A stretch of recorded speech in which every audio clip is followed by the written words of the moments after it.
चलो एक हौसले की चेन बनाते हैं। चलो एक हौसले की चेन बनाते हैं, एक जागरूकता की चेन बनाते हैं, बदलाव की।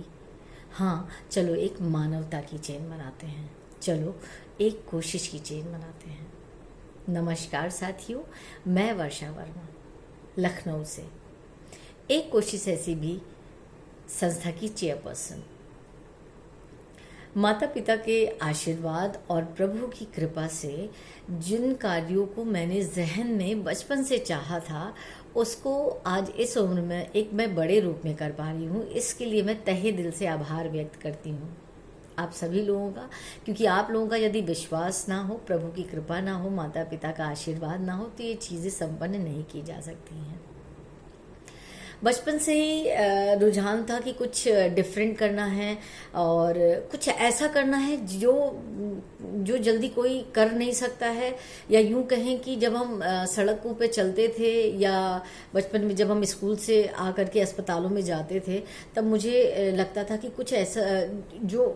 हमारे सामने जो लोगों की जो पीड़ा होती थी, जो दुख दर्द होता था, वो बर्दाश्त के हमारे बाहर होता था। वो हम हॉस्पिटल्स में वो चीज़ें देख करके आते थे और जहन से वो चीज़ें निकल नहीं पाती थी। वो एक गहरा, धीरे धीरे गहरा घर करते गए। फिर ये दिमाग में आता गया कि आखिर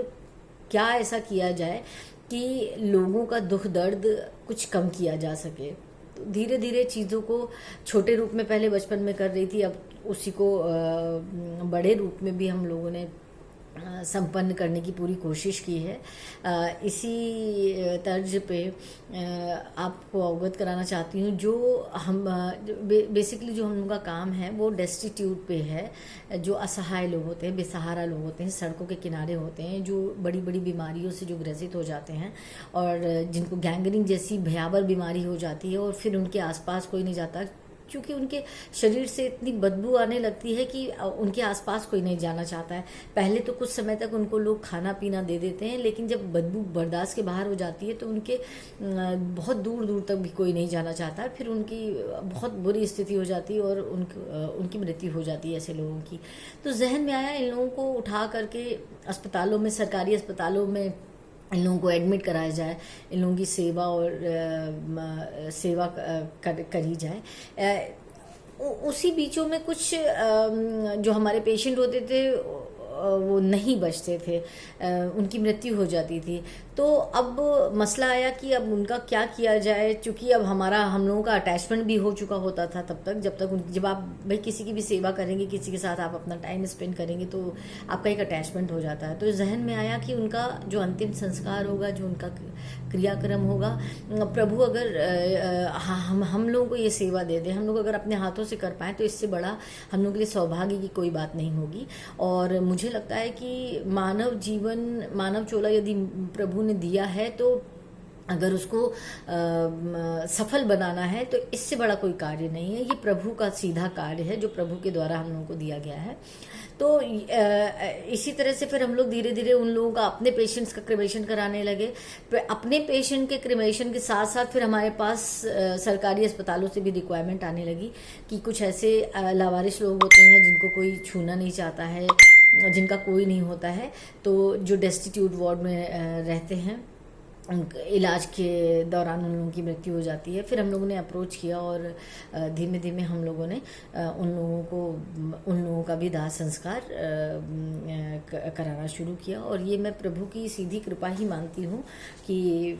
प्रभु एक ऐसे कार्य को सम्मान के साथ हम लोग उनका दाह संस्कार कर पाते हैं। और इन कार्यों के अलावा हम लोगों का जो कार्य है वो डेड बॉडीज़ के अलावा जो सरकारी अस्पतालों में हम लोगों का ट्रीटमेंट कराते हैं, उनको नहलाना, धुलाना, खिलाना, पिलाना, और जब वो पेशेंट हमारा ठीक हो जाता है तो उनको शेल्टर होम में हम लोग शिफ्ट कर देते हैं, जिससे कि वो आगे का जीवन सड़कों पर ना बिता पाएँ। अच्छा, इसी के साथ साथ जो ओल्ड एज हाउस से जो हम लोगों को मेडिसिन की रिक्वायरमेंट्स आती हैं वो भी हम लोग पूरा कराते हैं। या किसी बुजुर्ग दंपत्ति का या किसी बुजुर्ग व्यक्ति का ऑपरेशन कराना होता है तो हम लोग वो भी करवाते हैं। और मेडिकल से अगर हट के बात की जाए तो थोड़ा सा अगर हम लोग एजुकेशन पे आते हैं तो एजुकेशन के मामले में कुछ बच्चे ऐसे होते हैं कि बड़े होनहार होते हैं लेकिन उनके पास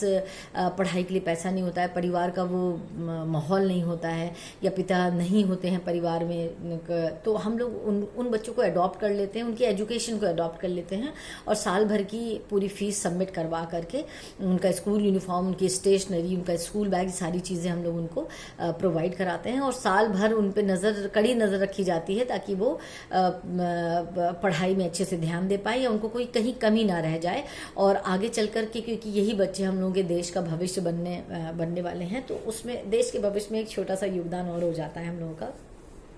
इसी तरह से मैंने आपको बताया कि जो शेल्टर होम्स होते हैं वहाँ पे दवाइयाँ, मेडिसिन, शेल्टर होम के अलावा भी अगर लखनऊ के किसी कोने से कहीं भी कोई बुजुर्ग व्यक्ति हैं या कोई व्यक्ति ऐसा है जिसको मेडिसिन की ज़रूरत है तो हम लोग वहाँ पे उनके मेडिसिन पहुँचवाते हैं।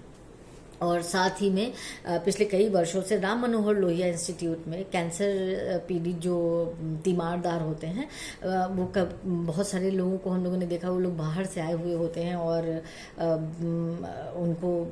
राशन पानी की सुविधा नहीं होती है, तो हम लोग उनके लिए राशन प्रोवाइड करते हैं। हर शुक्रवार को 3 बजे हम लोग लगभग 40 परिवारों को राशन प्रोवाइड कराते हैं। ठीक इसी तर्ज पे हम लोग झलकारी बाई अस्पताल में पिछले कुछ महीने से वहाँ की जो न्यूली बॉर्न बेबीज़ होते हैं उनको हाइजीन किट प्रोवाइड कराते हैं जिसमें 2 जोड़ी कपड़े होते हैं, एक हैंड टाल होती है, साबुन होता है, फेस मास्क होता है, हैंड सैनिटाइज़र होता है, कुछ फ्रूट्स होते हैं, बिस्किट्स होते हैं और ORS के घोल के पैकेट्स होते हैं। इसी तरह की छोटी छोटी कई चीज़ें होती हैं जो हम उन बच्चों को प्रोवाइड कराते हैं, उनकी मम्मियों को, माताओं को प्रोवाइड कराते हैं और एक छोटा सा डेमो भी देते हैं कि अपने हाइजीन से रहेंगे तो उनका बच्चा कैसा स्वस्थ रहेगा। अच्छा, उसके बाद कुछ परिवार ऐसे होते हैं जो जिनके पास कोई कार्य नहीं रह जाता है तो वो सुसाइड के लिए सोचने लगते हैं या धीरे धीरे कर्जे में जाते हैं, तो हम लोग उन लोगों के पास जा कर के थोड़ी बहुत काउंसलिंग करते हैं, उन लोगों को कर्जा मुक्त कराने की पूरी कोशिश करते हैं और उनको एक छोटे मोटे हम लोग ऐसे कार्य में लगा देते हैं। जैसे मान लीजिए हम लोगों ने किसी को सब्जी का ठेला लगवा दिया या इस तरह के छोटे छोटे कार्यों में लगा देने से वो लोग अपने पैरों पर खड़े हो जाते हैं, जिससे कि भिखारी प्रवृत्ति से भी उनको छुटकारा मिल जाता है। और इस लॉकडाउन पीरियड में तो प्रभु की इतनी कृपा रही है कि 40 दिनों का हम लोगों ने ठीक 40 दिन हम लोगों ने रैन बसेरा जो कि देवा रोड पे स्थित था, वहाँ पे हम लोगों ने 500 लोगों को लगभग सवेरे और 500 लोगों को शाम को भोजन वितरण का पूरा कार्यक्रम रहता था और प्रभु की कृपा से बहुत अच्छे से ये सारी चीज़ें निभी हैं। ठीक उसके बाद में हम लोगों ने प्रवासी मजदूरों पर अपना रुख किया और प्रवासी मजदूरों को हम लोगों ने लगातार बसों के और ट्रकों के पीछे भाग भाग करके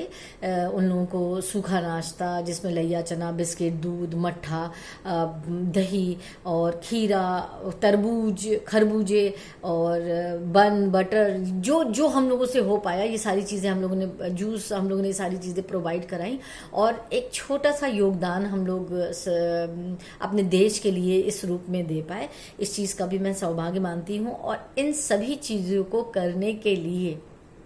कोई एक व्यक्ति अकेले नहीं कर सकता है, टीम वर्क की ज़रूरत होती है। तो मैं अपनी टीम का तहे दिल से आभार व्यक्त करती हूँ। दीपक महाजन जी का मैं तहे दिल से आभार व्यक्त करती हूँ। यदि उनका साथ नहीं होता तो एक अकेला व्यक्ति कुछ नहीं कर सकता था। और इसी के साथ बस मैं ये चाहूँगी कि आप सभी लोगों का विश्वास बना रहे और प्रभु की कृपा बनी रहे।